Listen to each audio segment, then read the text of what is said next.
7. Introduire une plainte auprès d'une fonction de médiation.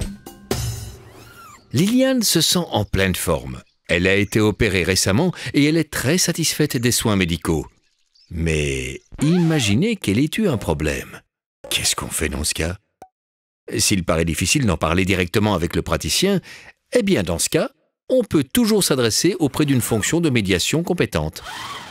Oralement ou par écrit, les deux sont possibles. Ah, Liliane est déjà en ligne.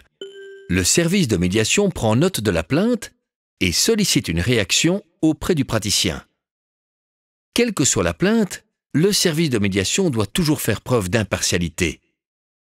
Le médiateur tâche de renouer le dialogue et organise le contact entre le patient et le praticien. Résoudre un problème n'est possible qu'avec la coopération des deux parties. Dans une bonne relation, on sait ce que l'autre peut apporter. Sachez que les services de cette fonction de médiation compétente sont entièrement gratuits. C'est déjà un souci en moins. Bon à savoir aussi, en cas de plainte au sujet d'un praticien professionnel dans un hôpital, l'on s'adresse sur place auprès du service de médiation interne. Pour les plaintes en dehors de l'hôpital, il y a lieu de prendre contact avec le service de médiation fédéral droit du patient.